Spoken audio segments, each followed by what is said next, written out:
This is how voting Brexit lost me £100,000. So you're probably wondering, how on earth can someone lose £100,000 by voting Brexit? Well, it was an indirect result, or direct result, depending on how you look at it, of voting Brexit in the first place that affected a part of my business. Welcome back to the channel. Jake here from Just Jake, obviously. Do not forget to like the video, subscribe to the channel, and share the video if you like it. It means the world to me and helps this channel grow. Anyway, let's get on with the video. So today I want to share my personal journey with you of my Amazon FBA business. So back in 2016, like many others, I voted for Brexit, and I have detailed on this channel repeatedly about how I now believe this was a mistake, though I believe some of the reasons why I voted Brexit are still sincere.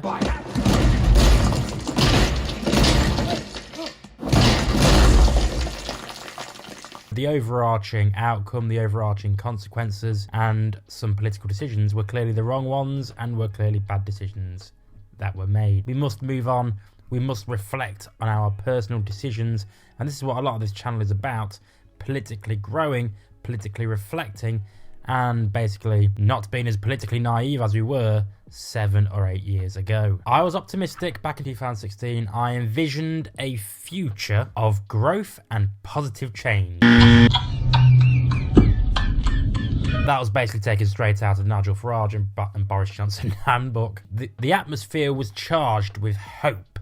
We all believed, all Brexiteers anyway, all the Brexiteers believed in the promises of economic prosperity, economic growth, and increased sovereignty. A joke? We all know most of that was absolute bollocks. How did voting Brexit make me lose £100,000? Okay, so let me take you through the minute details. So I had a business, Amazon FBA. Many of you may have heard about Amazon FBA. And through Amazon FBA, I do retail arbitrage, online arbitrage, and wholesaling. And I'd buy these products and I'd send them to European warehouses and my UK warehouse, Amazon warehouse. Okay.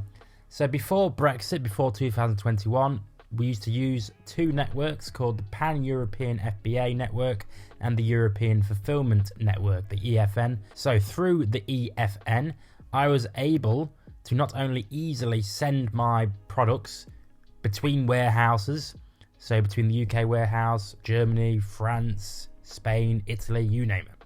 Okay, and I could easily transport those products and sell them in all the different European countries. There was no red tape as much as there is now. And before, from 2019 to 2021, I had products in all these different European warehouses. It didn't equate to £100,000, but there was a lot of money invested in all those different European warehouses. Boom! Amazon send an email in 2001 saying that their European fulfillment network is closing, completely closing, because basically they have not got a circumventory logistical route because of Brexit. So after 2019, Amazon could not figure out a way to keep this route viable. So in 2021, they sent me an email saying that they were closing this route. I was royally screwed, to put it mildly. So from then, I had to get all of my products out of the European warehouses. I pulled them all back to the UK. Obviously, I lost money on transportation fees. I had to liquidate some of my inventory. I had to sell some inventory at a loss. I had to transport a lot of them back to the UK. I kept them in the UK warehouses. I was charged more fees, more storage fees, long-term storage fees, because believe it or not, folks, Amazon have a lot of fees. So after liquidating, selling at a loss, transporting these products back to the UK, because the EFN network was closing down effectively for a year, this is part of me losing £100,000.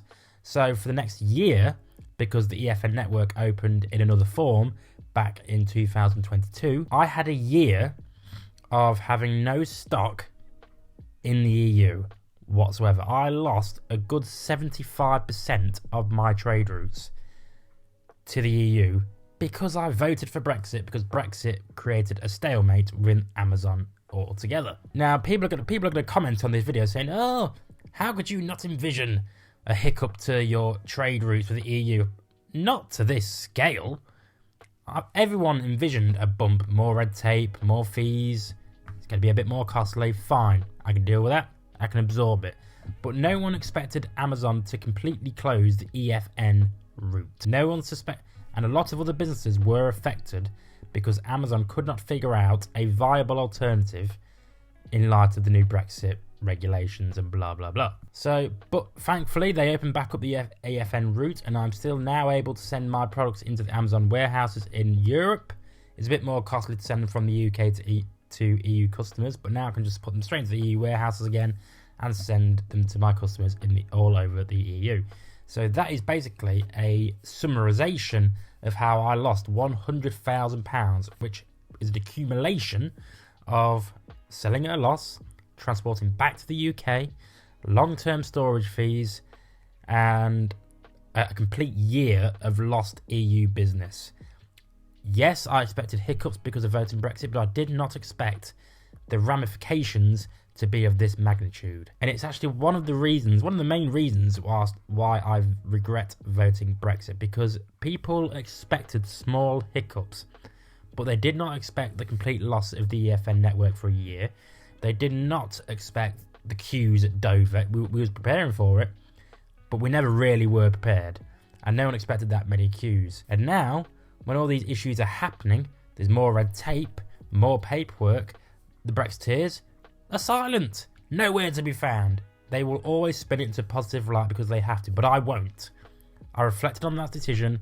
I reflected on the impact it had to my life, to my business, and I said, you know what? It was not a good idea, amongst other reasons. But we've got to reflect on the reasons why we did these things, and we've got to move on and make ourselves politically savvy, more politically aware, and more politically sceptical of lying bullshitters in Parliament, i.e. Boris Johnson and Dominic Cummings and Michael Gove and Nigel Farage. As we move on from voting Brexit, from the Brexit saga, from me personally voting for Brexit, which I've already said is a bad idea now, it has taught me a very important lesson. It has made me realise we've got to question everything. We cannot believe anything, really, that we read from the mainstream media. We cannot believe anything that our politicians say to us nowadays. We must do our own due diligence. We must do our own investigation and make up our own minds based on facts, not speculation. I've been Just Jake. I've detailed to you a very personal journey, one that was quite hard for me to share because I know the backlash I'll get from this. But I wanted to share this with you, and it is a way for all of us to heal, move on, and become more politically savvy. I've been Just Jake. Thank you for watching the video. Don't forget to hit the subscribe button, like the channel, share the channel, because it helps this channel grow immensely. The channel has been growing immensely, and I just want to thank you very much. Let's keep growing. Remember, make love, not war. Because why? There's no need. Did you like the video? Then hit the subscribe button, or watch some more videos. It helps me out with the YouTube algorithm and helps this channel grow. Thank you very much.